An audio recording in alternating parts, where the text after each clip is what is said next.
آشنا کر دیا.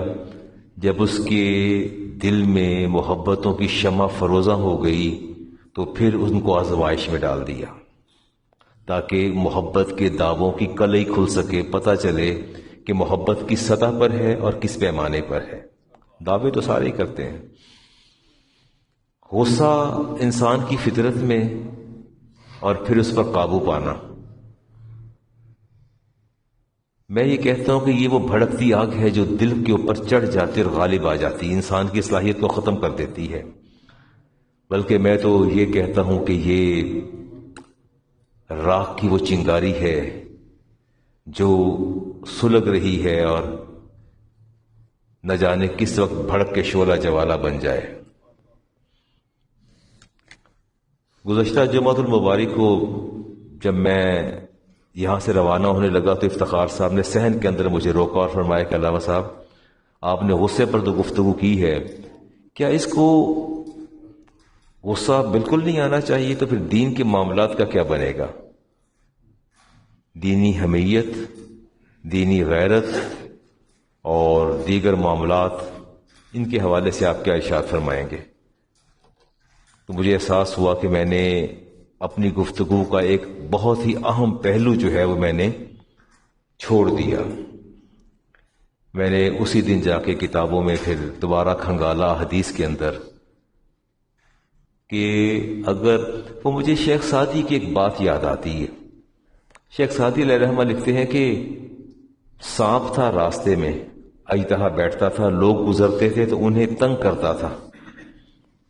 تو اللہ کے ولی نے جب لوگوں نے شکایت کی تو اسے سانپ کو جا کے کہا، اژدہا کو، کہ لوگوں کو تنگ نہ کیا کر، مخلوق خدا کو تنگ نہ کیا کر. اس نے تنگ کرنا چھوڑ دیا. کچھ عرصے کے بعد جب اللہ کے ولی کا گزر ہوا تو وہ اژدہا جس کا ٹھکانہ تھا وہاں، وہ زخمی حالت میں تھا، اس کا پورا وجود زخمی تھا. تو آپ نے پوچھا کہ یہ کیا ہوا؟ اس نے کہا کہ آپ نے حکم فرمایا تھا کہ مخلوق خدا کو تنگ نہیں کرنا، میں نے تنگ کرنا چھوڑ دیا تو اس مخلوق نے میرے ساتھ یہ حشر کیا ہے. جو گزرتا ہے، کوئی ٹھوکر مارتا ہے، کوئی پتھر مارتا ہے، کوئی چھڑی مارتا ہے، مجھے میرا یہ حشر کر دیا. تو شیخ سعدی فرماتے ہیں کہ انہوں نے سانپ سے کہا کہ تجھے میں نے مخلوق خدا کو ڈسنے سے اور تنگ کرنے سے روکا تھا، تجھے میں نے یہ تو نہیں کہا تھا کہ اپنی پھنکار بھی چھوڑ دینا. تو نے اپنی پھنکار ہی چھوڑ دی. انسان جب اپنی پھنکار شیخ صاحب چھوڑ دیتا ہے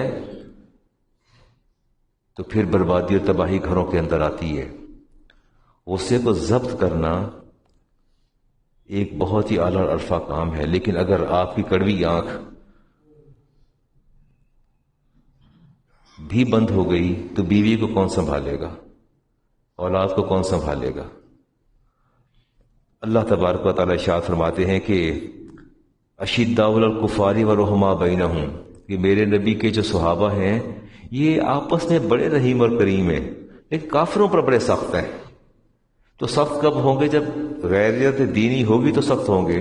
یا ایھا النبی جاہد الکفار والمنافقین واغلظ علیہم، اے میرے نبی کفار پر سختی کیجیے اور منافقین پر بھی سختی کیجیے، جہاد کیجیے کفار کے ساتھ. تو ایسا نہیں ہے کہ بندہ دین کے معاملے کے اندر بالکل ہی ریلیکس ہو جائے. رسالت موجم الاوسط امام طبرانی کی روایت ہے. رسالت امام علیہ السلام نے ارشاد فرمایا کہ میرے صحابہ میں سب سے زیادہ سعد بن ابی وقاص غیرت مند ہے، سب سے زیادہ. اما انا سعدا لغیور، سب سے زیادہ غیرت مند میرے سعد ہیں.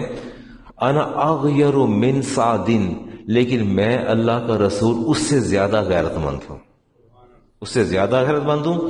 فرمایا وان اللہ اغیر منی، اور میرا رب مجھ سے بھی زیادہ غیرت مند ہے. آپ اس وقت چین کو دیکھیے نا. آپ اگر آپ بالکل چیزوں کو اس کے حال پہ چھوڑ دیتے ہیں، نہ بیوی کو پوچھتے ہیں، نہ ماں سے کچھ کہتے ہیں، نہ بھائی سے کچھ کہتے ہیں، نہ اولاد سے کچھ کہتے ہیں، غیرت کا ایلیمنٹ ایبسلیوٹلی ایبولش ہو جاتا ہے، ختم ہو جاتا ہے، تو گھر کا نظام کیسے چلے گا؟ بیٹا رات 12 بجے باہر جائے، بیٹی رات کو 1 بجے باہر سے آئے اور آپ کان لپیٹ کے بیٹھے رہیں تو پھر کیا ہوگا؟ بیوی 9 بجے اٹھ کے کہے کہ میں کھانا تو ہم دیتے تو چلیے میں شاپنگ کرنا، تو کیا ہوگا؟ نہیں جانے دیں گے آپ؟ یہاں وہ غصہ اور جو دینی حمیت ہے وہ کام آئے گی۔ اور امام غزالی فرماتے ہیں ہر وہ قوم جس کے مردوں میں غیرت ختم ہو جائے نہ رہے، اس کی عورتیں شرم و حیا کی چادریں اتار کے پھینک دیتی ہیں۔ اس کی عورتیں شرم و حیا کی چادریں اتار کے پھینک دیتی ہیں۔ یہ نیچرل فینومینا ہے، آپ غصے کو ایلیمینیٹ نہیں کر سکتے۔ میں آج کی تقریر کا جو ہے نا وہ کریڈٹ افتخار صاحب کو دے رہا ہوں اور انہی کی نظر کر رہا ہوں کہ انہوں نے فرمایا علامہ صاحب غصہ اگر بالکل نہ کریں نتیجہ کیا نکلے گا۔ رسول کریم علیہ السلام نے ارشاد فرمایا، امام بہقی کی روایت، خیر امتی اہداھا، میری امت کے بہترین لوگ وہ ہیں جو دین کے معاملے میں غیرت مند اور غصے والے ہیں۔ شیخ صاحب آپ کے سامنے کوئی اللہ کے رسول کی توہین کر جائے اور آپ برف کی طرح ٹھنڈے ہو کے بیٹھے ہیں تو دینی غیرت کہاں گئی؟ آپ کے سامنے کوئی اولیاء کو برا کہہ جائے تو آپ کی دینی غیرت کہاں گئی؟ صلحاء کو برا کہے تو دینی غیرت کہاں گئی؟ خاموشی اختیار نہیں کی جا سکتی۔ آپ نے فرمایا، رسالت مآب علیہ السلام نے فرمایا، خیر امتی، بہترین امتی میرا وہ ہے، اہداؤہا، جو دین کے معاملے میں سخت ہے۔ اور اللہ تعالیٰ سورۃ نور میں ارشاد فرماتے ہیں، وَلَا تَأْخُذْكُمْ بِهِمَا رَأْفَةٌ فِي دِينِ اللَّهِ، اللہ فرماتے ہیں دیکھو میں اپنے بندوں کو حکم دیتا ہوں کہ جہاں میرا اور میرے نبی کا معاملہ آ جائے پھر کسی پر ترس نہ کھانا، کسی پر ترس نہیں کھانا۔ اب یہ قرآن کی سورہ نور کی میں نے آیت پڑھی ہے، اگر آپ کے سامنے شاعر اسلام کا مذاق اڑایا جائے، اللہ تعالیٰ کے احکامات کا مذاق اڑایا جائے، نبی کریم علیہ السلام کی تعلیمات کا مذاق اڑایا جائے، تو میرے رب نے فرمایا وَلَا تَأْخُذْكُمْ بِهِمَا رَأْفَةٌ فِي دِينِ اللَّهِ، میں تمہارا رب تمہیں حکم دیتا ہوں کہ یہ بات ذہن نشین کرنا کہ میرے اور میرے نبی کے دین کے مقابلے میں کسی پر ترس نہ کھانا، چاہے وہ باپ ہو، چاہے وہ ماں ہو، چاہے وہ بھائی ہو، چاہے وہ بہن ہو، چاہے وہ بیٹی ہو، کوئی رشتہ کتنا ہی مقدس کیوں نہ ہو، لیکن جب دین کا معاملہ آئے گا تو پھر ترس نہیں کرنا، اس پر ترس نہیں کھانا، اس کا اکاؤنٹ سیٹل کرنا ہے، اس کو سمجھانا ہے کہ یہ تم غلط کر رہے ہو۔ اور امام غزالی فرماتے ہیں جس کے اندر غصہ نہیں ہے نہ تو وہ اپنی تربیت کر سکتا ہے اور نہ دوسروں کی تربیت کر سکتا ہے۔ رسالت مآب علیہ السلام کے علی المرتضیٰ شیر خدا فرماتے ہیں کہ جو دنیاوی امور پر غصہ نہ، نبی کریم علیہ السلام دنیاوی امور پر غصہ نہیں فرماتے تھے، آپ فرماتے ہیں لیکن جب دین کا معاملہ آتا تو آپ کے غضب کی کوئی تاب نہیں لا سکتا تھا۔ دنیاوی معاملات میں غصہ نہیں فرماتے تھے، لیکن جب دین کا معاملہ آتا تھا تو آپ کے غضب کی کوئی تاب نہیں لا سکتا تھا۔ یحییٰ علیہ السلام نے عیسیٰ علیہ السلام سے سوال کیا تھا کہ آپ مجھے یہ بتائیے کہ اللہ کی پوری تخلیق کے اندر، پوری کریشن کے اندر سب سے زیادہ سخت ترین چیز کیا ہے؟ تو عیسیٰ علیہ السلام نے جواب دیا تھا اللہ کا غضب، اللہ کا غضب۔ تو آپ نے پوچھا کہ اللہ کے غضب کے نزدیک کیا چیز کرتی ہے؟ تو فرمایا غصہ، ناجائز غصہ، دنیاوی معاملات میں غصے کا آ جانا۔ میں امام بخاری کی حدیث لے رہا ہوں جی، دین کے معاملے میں رسالت مآب علیہ السلام کبھی رعایت نہیں دیتے تھے۔ اگر کوئی دین کی وائلیشن کرتا تھا آپ رعایت نہیں دیتے تھے، جہاں دین کو نقصان پہنچنے کا اندیشہ ہوتا تھا۔ امام بخاری کی روایت عبداللہ ابن مسعود فرماتے ہیں کہ میں رسالت مآب علیہ السلام کے قریب بیٹھا تھا، پاس تھا۔ فرماتے ایک شخص آیا تو اس کی ایک شخص کی شکایت کی گئی کہ یہ فجر کی نماز میں نہیں آتے۔ اتفاق سے وہ جس کی شکایت تھی وہ آ گئے، تو آپ نے پوچھا کہ تمہاری شکایت آئی ہے، بلکہ شکایت کرنے والے بھی خود عبداللہ ابن مسعود تھے، شکایت بھی خود ہی کی تھی اس کی کہ فلاں بندہ نا قریب رہتا ہے مسجد کی اور وہ نماز نہیں پڑھتا فجر کی۔ اتفاق سے وہ بھی آ گئے اور پوچھا نماز کیوں نہیں پڑھتے فجر کی؟ اس نے کہا یا رسول اللہ نماز کیسے پڑھوں، اتنی لمبی جماعت کرواتے ہیں، اتنی لمبی جماعت کرواتے ہیں فجر کی، میں تو ٹانگیں رہ جاتی ہیں، میں تو کھڑا ہی نہیں ہو سکتا۔ اب امام بخاری کے حدیث کے الفاظ سنیے، فرمایا ابن مسعود فرماتے ہیں فما رأیت رسول اللہ قط اشد غضبا فی موعظۃ منہ یومئذ، فرماتے ہیں کہ میں نے اپنی پوری زندگی میں رسول کریم علیہ السلام کے چہرے پر اتنا غضب کبھی نہیں دیکھا، اتنا غصہ کبھی نہیں دیکھا۔ فرمایا عبداللہ ابن مسعود یہ لوگوں کو دین سے برگشتہ کب سے کرنا شروع کر دیا ہے؟ لوگوں کو دین سے دور کرنا کیوں شروع کر دیا ہے؟ اسی لیے میں آئمہ سے کہتا ہوں، میں خطباء سے کہتا ہوں، میں کہتا ہوں واللہ جب آپ مصلی پر جائیں تو یہ ضرور خیال کریں سیدنا عمر فاروق ادھر اقامت ہو جاتی تھی، اقامت، اور آپ مصلی چھوڑ کے پیچھے چلے جاتے تھے، ہر صف میں جا کے جھانکتے تھے، دیکھتے تھے۔ صحابہ نے اعتراض کیا کہ ادھر اقامت ہوتی ہے، آپ پیچھے کیا کرنے آتے ہیں؟ آپ نے فرمایا کہ میرے نبی نے مجھے حکم فرمایا تھا کہ جب جماعت کروانا تو دیکھنا جو سب سے کمزور ترین شخص ہو اس کو پیش نظر رکھنا کہ میں اس کو جماعت کروا رہا ہوں، اس کی کیپیسٹی کتنی ہے، اس کی استعداد کتنی ہے، اس کی حالت کیسی ہے، اس کو سامنے رکھ کے نماز پڑھانا، تمہیں سہولت ہوگی۔ ہمیں تو اس بات کی پرواہ نہیں ہوتی۔ بس اوقات ایسا ہوتا ہے کہ تراویح میں قرات بہت لمبی ہو جاتی ہے، جو کرسیوں پر بیٹھے ہوتے ہیں کہتے ہیں سبحان اللہ سبحان اللہ، کر سے بڑی مزہ آ رہا ہے، بڑی مزہ آ رہا ہے، اور جو بیچارے کھڑے ہوتے ہیں ان کی حالت غیر ہو جاتی ہے۔ افتاد تباہ کی بات کر لیں، میں اس پر زیادہ کلام نہیں کرتا۔ امام ترمذی کی روایت لے رہا ہوں،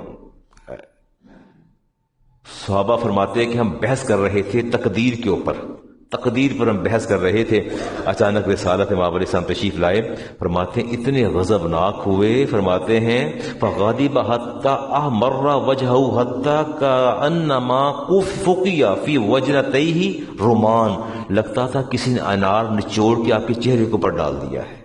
اتنا غضب، اتنا غضب ہم نے کبھی نہیں دیکھا۔ دین کے معاملے میں نو کمپرومائز، جہاں دین کا معاملہ آ جائے گا وہاں کوئی کمپرومائز نہیں، کوئی ایسی بات نہیں ہوگی، اس کو سوچنا پڑے گا۔ سیدنا عمر فاروق رضی اللہ تعالیٰ عنہ، آپ کے پاس وہ شخص آیا تو حالت نشہ میں تھا اور آپ نے اس کو سزا دینی چاہی، اس نے آگے سے آپ کو دو چار مغلظات جو ہے منہ سے نکال دی، عمر فاروق کو آپ مارنے لگے، آپ نے ہاتھ پیچھے کر لیا، پھر میں اب اسے کچھ نہیں کہوں گا، پہلے معاملہ دین کا تھا، اب میں نے اسے کچھ کہا تو اس نے کہنا ہے کہ اپنا غصہ نکالا ہے، جو میں نے ان کو برا کہا غصہ نکالا ہے۔ آپ تشریف فرما تھے اور ایک شخص آگے کہتا ہے کہ آپ امیر المومنین ہیں، فرمایا ہاں، کہتے آپ نے تو عدل نام کی شے آپ کے اندر کوئی نہیں ہے، اور نہ ہی آپ نے کبھی کسی کے ساتھ بھلائی کی، احسان کیا۔ آپ شدید غصے میں آئے کہ یہ کیسی بات کر رہے ہیں میرے منہ پر کھڑا ہو کے۔ جب اس نے دیکھا نا کہ اب مجھے میں دبوچا گیا ہوں، کہتا ہے کہ وہ اللہ تعالیٰ کا حکم سناؤں آپ کو، خذ العفو وامر بالعرف واعرض عن الجاہلین، اللہ فرماتے ہیں کہ جاہلین سے اعراض کر لیا کریں اور درگزر کیا کریں، معاف کر دیا کریں، کیا مجھے معاف نہیں کریں گے؟ فرمایا جاؤ چلے جاؤ، ہم نے آپ کو معاف کر دیا۔ دو چیزوں کو میں نے کمپیریزن کیا کہ جب دین کا معاملہ آ جائے تو پھر آپ قطعاً اس کے اندر کوئی سمجھوتا نہیں کریں گے، لیکن جب دنیا کا معاملہ آئے تو پھر آپ کو ضبط قائم رکھنا ہے اپنا، پھر آپ پر ضبط لازم ہے، اس ضبط کا بندھن نہ ٹوٹنے دیجیے گا۔ رسالت امام علیہ السلام نے ارشاد فرمایا، داؤد شریف کی ابو داؤد شریف کی حدیث ہے، ان الغضب من الشیطان، یہ غصہ شیطان کے اعمال میں سے ایک عمل ہے۔ بندہ بیٹھے بیٹھے بھڑک جاتا ہے۔ کل بھی مجھے شکایت کی ایک بی بی نے، کہہ رہی کہ اللہ محمد اچھے بھلے بیٹھے ہوتے ہیں، اچانک ہی فلیئر اپ ہو جاتے، پتہ نہیں چلتا، میں تو ڈرتی رہتی ہوں، پتہ نہیں کون سی بات اچھی لگ رہی کون سی بری لگ رہی ہے، ہر وقت ڈرتی رہتی ہوں، نہ جانے کب ان کی طبیعت جو ہے وہ بے قل اور بے قابو ہو جائے، پتہ نہیں چلتا شوہروں کا۔ بہر طور بس اوقات بیویاں بھی ایسی ہوتی ہیں۔ آپ نے فرمایا کہ ان الغضب من الشیطان، یہ غصہ غضب کیا ہے؟ شیطانی عمل ہے۔ وَإِنَّ الشَّيْطَانَ خُلِقَ مِنَ النَّارِ، اور شیطان آگ سے بنا ہے۔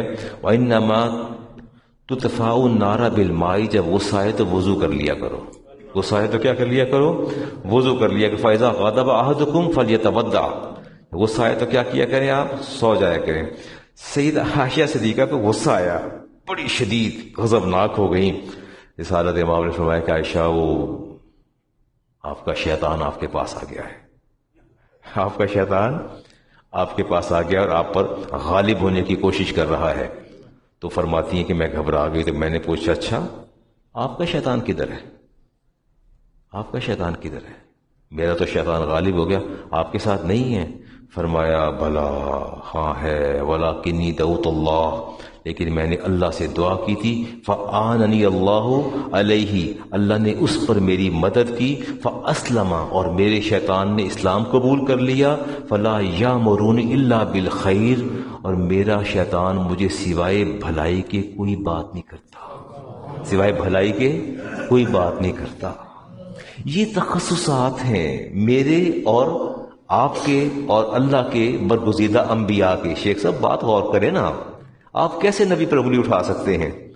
رسالت امام علیہ السلام فرماتے ہیں کہ صحابہ میرے پیچھے نہ چلا کرو، تھوڑا اس سائڈ جگہ چھوڑ دیا کرو۔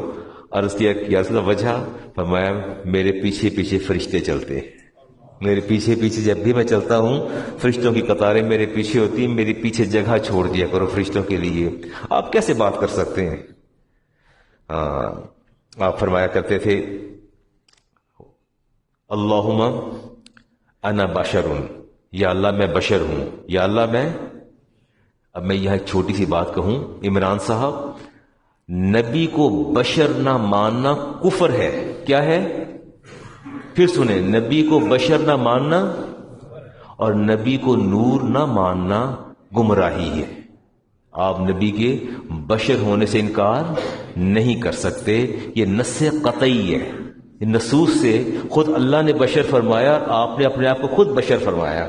آپ فرماتے ہیں اللہم انا بشر اغضب کما یغضب البشر، یا اللہ میں بشر ہوں، مجھے بھی ویسے ہی غصہ آتا ہے جیسے دیگر بندوں کو غصہ آتا ہے۔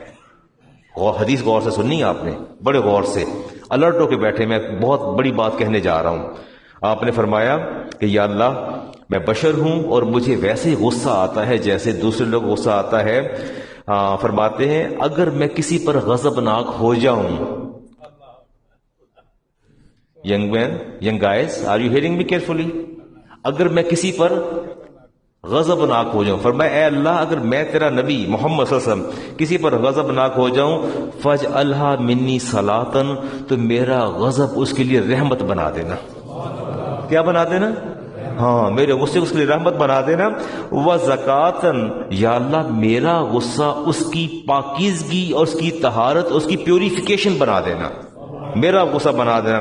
وقربتن تقربہ بہا الیک یوم القیامہ، اور یا اللہ جب وہ قیامت میں تیرے پاس آ جائے تو سب سے زیادہ اسی کو قرب عطا کرنا، سب سے زیادہ اسی کو قرب عطا کرنا جس کو دنیا میں، جس پر میں نے غصہ کیا، آپ نے فرمایا اللہ نے میری دعا قبول کر لی ہے کہ میں اگر کسی پر غضبناک ہو بھی جاؤں تو میرا غضب اور غصہ غیظ و غضب اس کے لیے رحمت بن جاتا ہے، اس کے لیے پیوریفیکیشن طہارت بن جاتا ہے، اور اللہ تعالیٰ اس کو زیادہ قرب عطا فرما دیتا ہے۔ اچھا، کل یہ حدیث میں نے نکالی جی، اس حدیث کو کل میں نے نکالا، اس پر میں جا کے پھنس گیا اور میں بڑی دیر بیٹھا سوچتا رہا آخر وجہ کیا ہے، آپ نے ایسی بات کیوں فرمائی؟ ٹائم گزرتا گیا، میں سوچتا گیا، میں کوئی اللہ کے رسول کے ہر بات میں حکمت ہے، اللہ کی ہر کلام میں حکمت ہے، یہ حکمت سے خالی نہیں ہوگا۔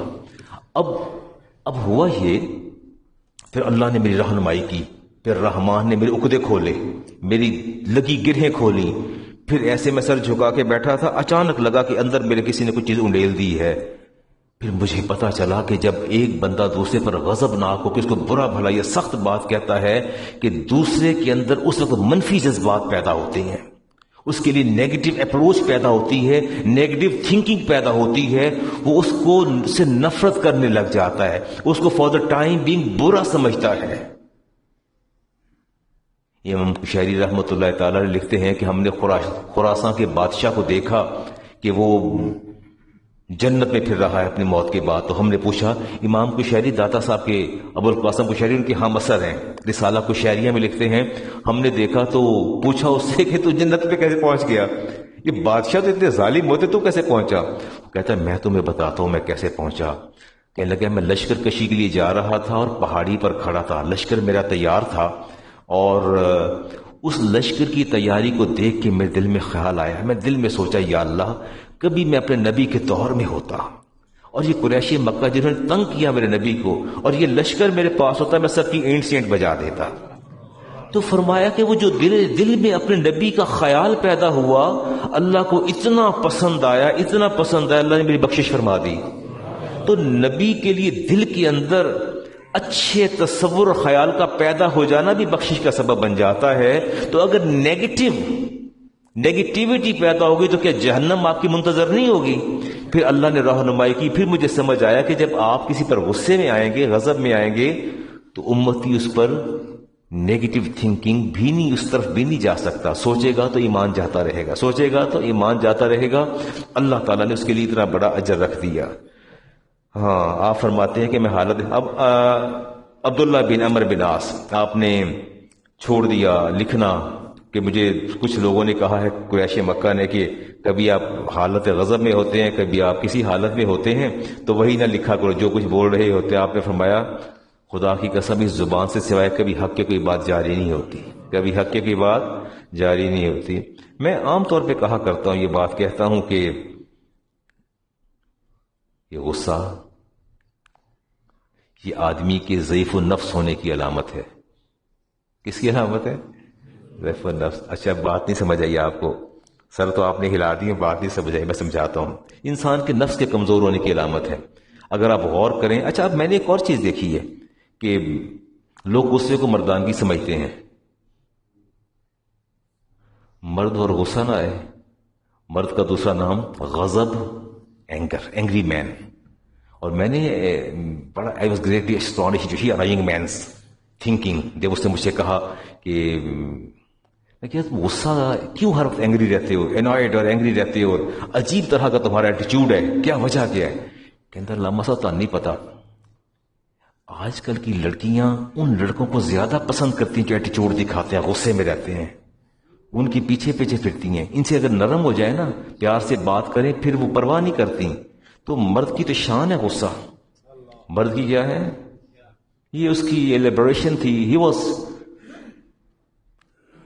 انفارمنگ می اباؤٹ دیٹ کہ یہ ایٹیچیوڈ بڑا اچھا ہوتا ہے۔ جن نے بہت نخرے کرو گے نا تھے، وہ نہیں بڈی پیچھے پیچھے تھے، وہ بڑی گھر والے بھی کہتے کچھ گل نہ کر، گل نہ کر، چپ کر، گل نہ کرنا، بڑا غصے والا ہے۔ اور سب کسی سے یہ کہنا کہ مجھے بہت غصہ آتا ہے، میں برداشت نہیں کرتا۔ کیوں نہیں کرتے برداشت؟ کہتے ہیں گھر والے پہلے بیٹھے ہوتے ہیں، اینو گل نہ کرنا، اینو کچھ نہ کہنا، یہ بڑا غصے والا، بڑا ڈاڈا ہے۔ وہ ڈاڈا پتہ کہاں ڈاڈا ہوتا ہے؟ سامنے ٹکر والا آ جائے، اپنے سے اوپر لیول کا آ جائے، وہ سارا ڈاڈا پر نکل جاتا ہے۔ پھر میں نے خود دیکھا ایسے لوگوں کو، میری اپنی جاب کے دوران بہت سے ایسے آفیسرز دیکھے کہ جو کسی کو اپنے سامنے کھڑا نہیں ہونے دیتے، اور جب کوئی سیکرٹری یا چیف سیکرٹری یا دوسرے چیف منسٹر جب میٹنگ میں جاتے ہیں، وہ ہاتھ باندھ کے ایسے کھڑے ہوتے تھے، ایسے کہاں کھڑے ہوتے تھے، ایسے ایسے۔ میں کہ ڈاڈے کھلوتے ہیں۔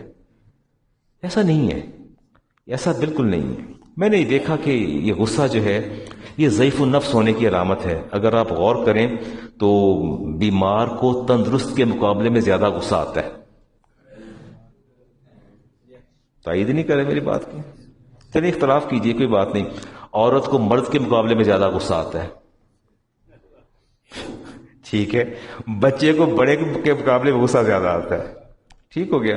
بوڑھے کو جوان کے مقابلے میں غصہ زیادہ آتا ہے، ایسا ہے۔ اور بد اخلاق کو حسن اخلاق والے کے مقابلے میں زیادہ غصہ آتا ہے، ٹھیک ہے۔ اور کمینے اور بدخصلت انسان کو ایک لقمے یا ایک نوالے پر غصہ آ جاتا ہے، اسے اپنے اہل و عیال پر بھی غصہ آتا ہے۔ میں بہت حیران ہوا کہ واش روم سے ایک جگہ میں دوسرے شہر گیا تو ہمارے عزیز سے آوازیں آ رہی، تو میں نے کہا پتہ نہیں کیا ہو گیا ہے۔ تو میں نے ان سے پوچھا صاحب خانہ سے کہ اندر آوازیں آ رہی ہیں، دیکھو کی مسئلہ ہے۔ پتہ چلا انہوں نے موٹر وہاں سے بند کر دی۔ موٹر چلائیں تو پانی آتا تھا، وہ زمین میں نہیں پمپ گاڑے ہوتے، زمین سے پانی کو سک کرتے ہیں، پمپ بند کر دیا۔ تو میں کہ وہ تو نہا رہی ہیں اندر، کہتے پانی بہت خرچ کر دیے، گھنٹہ باہر نہیں آتی تھی، بڑی بجلی کا بل بہت آتا ہے۔ میں کہ خدا کا خوف کرو، یہ موٹر تو چلاؤ، عقل سے کام لو۔ تو غضب کا شکار بیٹھے، غصے میں بیٹھے کہ ایسا کیوں کر رہی ہیں۔ تو بات یہ ہوتی ہے کہ یہ بدفطرت لوگ جو ہیں ان کو اپنے اہل عیال پر بہت غصہ آتا ہے۔ اور یہ کنکلوڈ اور کرکس نکالوں تو یہ ہے کہ غصہ بالعموم ضعیف النفس لوگوں کو آتا ہے.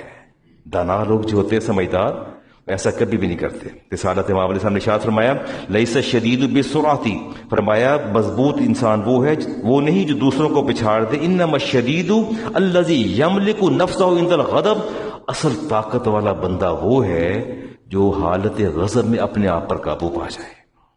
اصل وہ ہے طاقت والا جو حالت غضب میں اپنے آپ پر قابو پا جائے.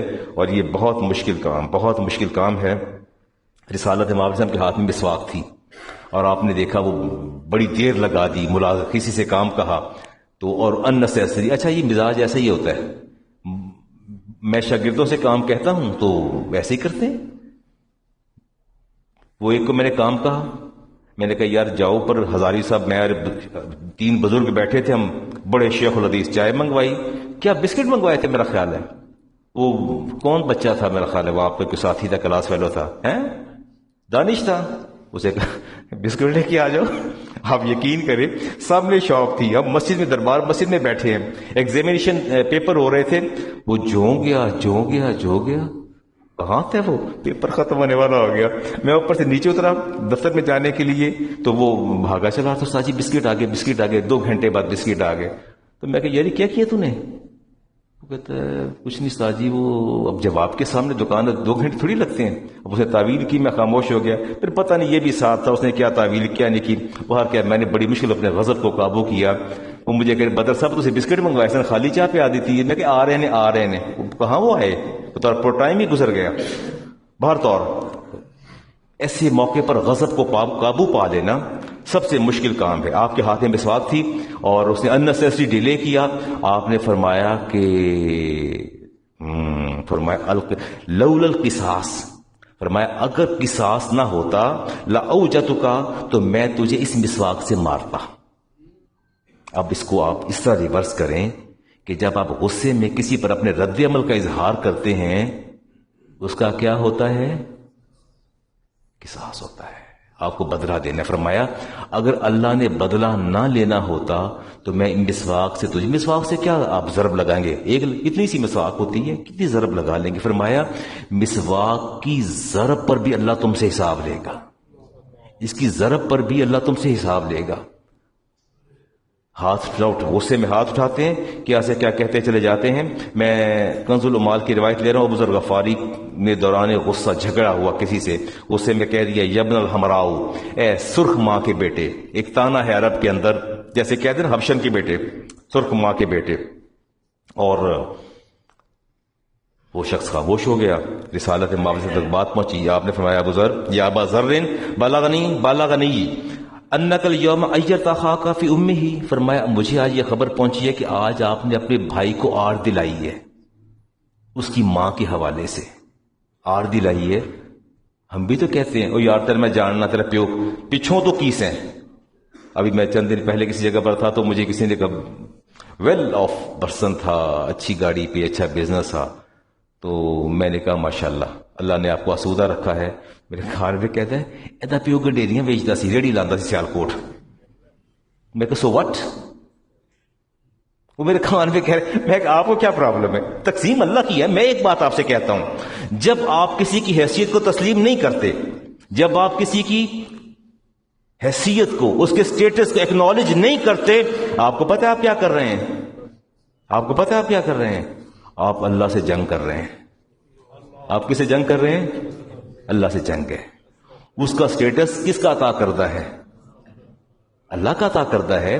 اس کا مقام اور مرتبہ کس کا عطا کردہ ہے؟ اللہ کا عطا کردہ ہے. آپ اس سے اختلاف کر رہے ہیں. آپ کہتے ہیں نہیں یہ اس قابل اور اہل نہیں تھا. اللہ فرماتے اہل تھا تو میں نے دیا، میری رضا تھی. آپ کہتے نہیں اللہ تیری رضا نہیں، تیرا فیصلہ درست نہیں ہے، یہ اس قابل نہیں تھا بلکہ میں اس قابل تھا، یہ مجھے ملنا چاہیے تھا. تو گویا آپ نے رب کے فیصلے کی مخالفت کی. اس لیے میں ہمیشہ کہتا ہوں کہ میرے دوستوں، میرے بچوں، میرے بھائیوں، جب کسی کی بہتر پوزیشن دیکھو فوراً ایکنالج کرو اور یہ سوچو کہ اس کے رب نے اس پر کرم کیا ہے، یہ اس کا کرم ہے. اور جب آپ نہیں مانتے، ایکنالج نہیں کرتے، آپ اپوز کرتے ہیں، آپ جیلس ہو جاتے ہیں، اس کی مخالفت کرتے ہیں اور دل میں وہ جذبات جنم لیتے ہیں. اصل میں قصور، وہ نقصان آپ اس کو نہیں پہنچا رہے، اصل میں آپ اللہ سے جنگ کر رہے ہیں کہ یا اللہ تیرا فیصلہ غلط تھا، معاذ اللہ تو نے غلط فیصلہ کیا، جو اس کو سارا کوئی دے دیا، مجھے دیا جانا چاہیے تھا. ایسا ہی ہے جی. آپ نے فرمایا کہ اپنی ماں کے حوالے سے اس کو آر دلایا، تو ابو ذر غفاری کو اس پر ندامت ہوئی. سیدھا اٹھ کے ان کے اپنے بھائی کے پاس گئے، اور جب وہاں پہنچے تو وہ بندہ فوراً کھڑا ہو گیا اور اس نے کہا السلام علیکم یا ابا ذر. سلام بھی پہلے کر دیا، اور پریشان ہو گئے کہ یہ کیا ہوا. واپس آئے، اللہ کے رسول کی بارگاہ میں حاضر ہوئے تو آپ نے فرمایا کہ ابا ذر آسمان کی طرف دیکھو. آپ نے آسمان کی طرف دیکھا، فرمایا یاد رکھنا کسی سرخ کو سفید پر اور سفید کو سرخ پر کوئی فضیلت حاصل نہیں سوائے تقوی کے. اور یاد رکھو جب غصہ آئے، کھڑے ہو تو بیٹھ جانا، بیٹھے ہو تو ٹیک لگا لینا، ٹیک لگائی ہو تو لیٹ جانا. فرمایا خیال کرو ابو ذر تمہارے لیے یہ باتیں درست نہیں ہیں. تو آپ نے ابو ذر کو منع فرما دیا. اس دعا کے ساتھ گفتگو کا اگلا حصہ لے رہا ہوں. فاربیئرنس پر اور ٹالرنس پر. We have to tolerate, we have to raise our tolerance level. ہمیں اس کو بڑھانا ہے کہ اللہ تعالیٰ ہم سے غیظ و غضب کو دور لے جائے. دعا کیا کریں. اللہ تعالیٰ ارشاد فرماتے ہیں سورۃ میں وَلْيَعْفُوا وَلْيَصْفَحُوا. اللہ فرماتے میرے بندے کی پہچان یہ ہے کہ یہ درگزر کرتا ہے، معاف بھی کر دیتا ہے. آیت کا اگلا حصہ قابل غور ہے، آپ کے لیے قابل غور ہے. اللہ فرماتے ہیں الا تحبون ان یغفر اللہ لکم. اللہ فرماتے ہیں میرے بندے کیا تیرا یہ دل نہیں چاہتا تو روز قیامت میرے سامنے کھڑا ہو اور میں تیری بخشش کر دوں. الا تحبون، کیا تجھے یہ بات اچھی نہیں لگتی؟ تجھے یہ بات پسند نہیں ہے کہ محشر کا دن ہو اور تو میرے سامنے کھڑا ہو اور تیرے گناہ بھی میرے سامنے اور تیرے عیب بھی میرے سامنے ہوں، تیرے سارے اعمال میرے سامنے. الا تحبون ان یغفر اللہ لکم، کیا تو یہ پسند نہیں کر رہا کہ میں تجھے بخش دوں؟ اگر میری بخشش کا طلبدار ہے ولیعفو، معاف کر دے، درگزر کر لے، انتقام نہ لیا کر، بدلے نہ لیا کر. اور سورہ شورى میں اللہ فرماتے ہیں وَلَا مَنْ صَبَرَ وَغَفَرَ إِنَّ ذَلِكَ لَمِنْ عَزْمِ الْأُمُورِ. اللہ فرماتے ہیں صبر بھی کیا کرو اور دوسرے کو معاف بھی کر دیا کرو، کیونکہ یہ بڑا بلند ہمت کام ہے دوسرے کو معاف کر دینا. رسول کریم صلی اللہ علیہ وسلم نے ارشاد فرمایا من کفا غضبہ، جو اپنے غصے کو قابو میں کر لیتا ہے کفا اللہ عنہ عذابہ، اللہ اس سے عذاب کو روک لیتا ہے.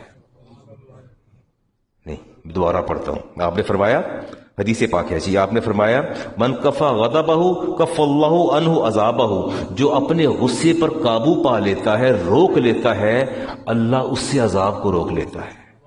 اور آپ نے پھر فرمایا کہ جب اللہ کی بارگاہ میں پیش ہوگا وہ عذر پیش کرے گا. اللہ پوچھے گا نا کہ یہ گناہ کیوں کیا تھا، تو عذر دے گا کہ بندہ یا اللہ یہ اصل میں اس کی وجہ یہ تھی. آپ نے فرمایا قبل اللہ عذرہ، اللہ اس کو عذر فوراً قبول فرما لے گا. پتہ یہ غلط عذر پیش کر رہا ہے، پھر اللہ قبول فرما لے گا کہ اس نے اپنے غضب پر قابو فرمایا. اور فرمایا کہ من حافظ لسانہ، اور جسے غصے کے دوران اپنی زبان کو قابو میں رکھا، فرمایا ستر اللہ عورتہ، اللہ تعالیٰ پوری مخلوق کے سامنے اس کے عیبوں پر پردہ ڈال دے گا، سارے چھپا دے گا، سارا کچھ اللہ تعالیٰ چھپا دے گا. بڑی احتیاط کیجیے. اللہ تعالیٰ فرماتے ہیں اذا خاطبهم الجاہلون قالوا سلاما، جب جاہل جہالت کا اظہار کرے، بدتمیزی کرے، مس کنڈکٹ کرے، سلام کیا کریں. کیا کیا کریں؟ اور فرمایا وَإِذَا مَرُّوا بِاللَّغْوِ، اور جب جاتے جاتے برا بھلا کہتا جائے، آپ کو گالیاں دیتا جائے، مروا کراما، تو فرمایا اپنی عزت سنبھالتے گزر جایا کرو. چپ کر کے جا، جو کہتا کہنے دیں، جو کہتا اسے کہنے دیں، آپ آگے چلے جائیں. اگلی روایت لے رہا ہوں جی. اچھا آپ مجھے بتائیے کہ آپ رسول کریم علیہ السلام کا قرب پسند فرمائیں گے قیامت کے دن؟ ہے نا، تمنا تو ہے نا. یہ جمعہ پڑھنے اس لیے آئے نا، اللہ کا قرب میسر آ جائے، اللہ کے حبیب کا قرب میسر آ جائے. آپ نے ارشاد فرمایا، دیکھو میری بات سنیں اے صحابہ، ابھی داؤد شریف کی حدیث ہے، لیلنی، فرمایا منکم ذو الالحام، قیامت کو جنت میں اور میدان حشر میں میرے زیادہ قریب کون ہوگا؟ ذو الاحلام، جو زیادہ حلم اور بردباری والا ہے، جس کا ٹالرنس لیول زیادہ ہے، جس کا ٹالرنس، جس کی قوت برداشت زیادہ ہے. اور پھر آپ نے ارشاد فرمایا منہا، اور عقل مند لوگ وہ میرے زیادہ قریب ہوں گے. ثم الذین یلونہم، ثم الذین یلونہم، پھر جو ان کے قریب ہوں گے ان کے قریب ہوں گے. ولا تختلفوا فتختلف قلوبکم، آپس میں بات پہ اختلاف نہ کیا کرو، اللہ تمہارے دلوں میں اختلاف پیدا کر دے گا. یہ بات مشکل ہے، یہ بات آپ لوگوں کے لیے مشکل ہے. میں تو یہی دیکھا ہے کہ میں نے اگر 2 بنیانیں لینی ہیں نا، میں 4 بندے اکٹھے کر لیتا ہوں، چلا یار شاپنگ کرنے جانا ہے لینا کیا 2 بنیانیں، کوئی 1,000 دینا ہوتا ہے، کوئی ساکس لینی ہوتی ہیں، 2-3 چلتے ہیں بازاروں میں گھومتے ہیں. خواتین نے بھی جانا ہوتا ہے تو 2-4 کو ویسے ہی اکٹھا کر لیتی ہیں، گھر میں ہو تو پھر بہو کو یا پوتی کو ایک عجیب سا مجمع بنا کے چل پڑتی ہیں کہ آؤ چلیے بازار شاپنگ کرنے چلیے. ایسا کریز ہے شاپنگ کا، ایسا کریز ہے شاپنگ کا، پتہ نہیں کس قسم کی یہ سیٹسفیکشن ہے، مجھے نہیں اس کی آج تک سمجھ آئی. مجھے بڑی وحشت ہوتی ہے. میں نے ساری زندگی از خود کبھی کوشش نہیں کی شاپنگ کی. اس گھر والے ہماری زوجہ اللہ ان کو لمبی حیات دے صحت والی، وہ جب بھی بازار تشریف لے کے جاتی ہیں ہمارے لیے کپڑے لے آتی ہیں. ایک جوتا نہیں بلاتی جو کہ میرے سائز کا انہیں اندازہ نہیں ہوتا، وگرنہ میں نے کبھی آج تک خود شاپنگ نہیں کی بازار میں، مجھے وحشت ہوتی ہے. یا پھر اللہ تعالیٰ آپ لوگوں کو لمبی صحت والی عمر عطا فرمائے، یا آپ لالا کے لباس مجھے پہنائے چلے جاتے، اللہ مسا ویسٹ کوٹ پہن رہی ہے جی، یہ میرا کچھ بھی نہیں ہے، یہ جبہ شبہ سارا یہ آپ ہی کا ہے، بس یہ وجود بھی میرا نہیں، یہ بھی اللہ کی امانت ہے. بس ایسا ہی ہے، گھڑی کوئی بیٹی نے دے دی، کوئی کسی نے کچھ دے دیا، کچھ آپ نے دے دیا، وہ میں پہنتا چلا جاتا ہوں، دعا کرتا چلا جاتا ہوں، اللہ راضی ہوتا چلا جاتا ہے. اتنی بات ہوتی ہے. آپ نے فرمایا حیشات الاسواق، فرمایا اے صحابہ میں اپنی امت کو حکم دیتا ہوں کہ بازاروں کے اندر اس کے شور شرابہ سے رش سے بچو، بہت زیادہ بازار نہ جایا کرو، بہت زیادہ بازار نہ جایا کرو، یہ بات ٹھیک نہیں. امام بہقی کی روایت لے رہا ہوں جی. اشجع بن عبد القیس ایک ڈیلیگیشن کے ہمراہ مسجد نبی میں حاضر ہوئے، باہر آ کے اپنی اونٹنی کھڑی کی، دروازے میں سے اللہ کے رسول دیکھ رہے تھے.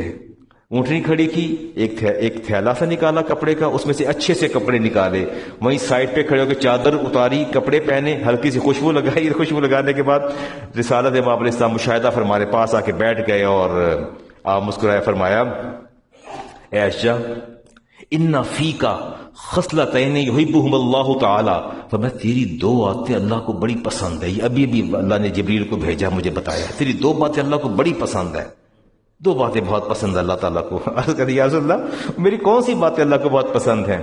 تو آپ نے فرمایا الحلم والانات، فرمایا تیری بردباری، تیرا ٹالرنس لیول، تیرا تحمل اللہ کو یہ بڑے ہی پسند ہے، بڑے ہی پسند ہے. اور فرمایا والانات، اور فرمایا تیرا وقار اور تیری تمکنت جو ہے، تیری خودداری اللہ کو بڑی پسند ہے. کہتے ہیں کہ کیا یا رسول اللہ یہ جو میری 2 عادات اللہ کو پسند آئی ہیں یہ وہبی ہیں، قصبی ہیں یا وہبی ہیں؟ یہ میں نے کوشش کے ساتھ اپنے اندر پیدا کی ہیں؟ فرمایا نہیں، اللہ نے تیری فطرت میں داخل کر دی ہیں، اللہ نے تیری فطرت میں داخل کر دی ہیں. آپ نے اللہ کی حمد و ثنا کی کہ اللہ تعالیٰ کو میری یہ 2 باتیں بہت پسند ہیں. اللہ تعالیٰ آپ کے اندر بھی 2 صفات پیدا فرما دے اور ان صفات کو اللہ محبوب فرمائے. یہ 2 بڑی اچھی باتیں ہیں. ہمارے لوگوں کے جانچنے اور پرکھنے کے پیمانے بڑے عجب ہوتے ہیں. 10 عمرے 14 حج ہیں، وہ ساری باتیں، وہ پیمانہ مختلف ہے نا، پیمانے مختلف ہیں. زیادہ لمبی داڑھی، وائٹ کپڑے اور ٹوپی اور تسبیح اور حج اور عمرے اور صدقات، اور بڑے ہم نے ایک پیمانہ مقرر کر رکھا ہے کہ اس کے تقوی اور زہد کا پیمانہ ہے. رسول اکرم علیہ السلام نے ارشاد فرمایا اے لوگو خبردار، میں تمہیں حکم دیتا ہوں ثلاث من لم تکن فیہ واحدۃ منہن، یہ جو 3 باتیں میں بتانے جا رہا ہوں اگر یہ تینوں میں سے ایک بھی کسی بندے کے اندر موجود نہ ہو تو اس کے کسی بھی عمل پر کبھی بھروسہ نہ کرنا، اسے کبھی متقی نہ کہنا. ٹھیک ہو گیا؟ اس کے حج، زکوٰۃ، صدقات، خیرات، یہ سب کچھ دیکھ کے بھی اسے متقی نہ کہنا. آپ سے پوچھا گیا سب کون؟ فرمایا سب سے پہلی بات یہ فلا تعتدوا بشیء من عملہ، اگر یہ اعمال نہ ہو، فرمایا التقوی، تقوی جس کے ذریعے وہ اللہ تعالیٰ سے ڈرتا رہے. حلم، اس کا حلیم الطبع ہونا، اس کا بردبار ہونا، متحمل مزاج ہونا. یکف بہ صفیہ، ایسی بردباری جس سے وہ لوگوں سے احتراز کرتا رہے، ان کو معاف کرتا رہے، درگزر کرتا رہے. اور وہ خلق یعیش بہ فی الناس، اور حسن خلق جس کے ذریعے لوگوں سے اچھا برتاؤ کرے. اگر تینوں میں سے ایک بھی نہیں ہے نا، اس کی نمازیں نہ دیکھنا، اس کے حج نہ دیکھنا، اس کے روزے نہ دیکھنا، کبھی بھی اس کے کسی عمل کو شمار نہ کرنا اگر اس کے اندر تینوں میں سے ایک خوبی بھی نہیں ہے. آپ پیدا کریں گے؟ تینوں میں سے ایک تو اڈاپٹ کریں. ویسے تو تینوں ہونی چاہیے، ایک بات تو ہونی چاہیے. قیامت کے دن اعلان ہوگا این اہل الفضلی، یہ اہل فضل کہاں چلے گئے؟ اور کچھ لوگ اٹھیں گے، اٹھ کے دوڑ لگا دیں گے، جنت کے بھاگ کھڑے ہوں گے، فرشتے آگ سے وہ روک لیں گے، کہیں گے کہاں چل دی ہے؟ شعب الایمان امام بہقی کی پوچھیں گے کہاں بھاگے؟ اور وہ پوچھیں گے انا تراک نراکم سرعان الی الجنہ، ہم دیکھ رہے تو بہت تیزی سے جنت میں بھاگے چلے جا رہے ہو، رکو، یہ کیا فضیلت ہے؟ اللہ نے اعلان فرمایا کہ اہل فضل جنت میں جائیں، تم کیوں اٹھ کے بھاگ کھڑے ہوئے؟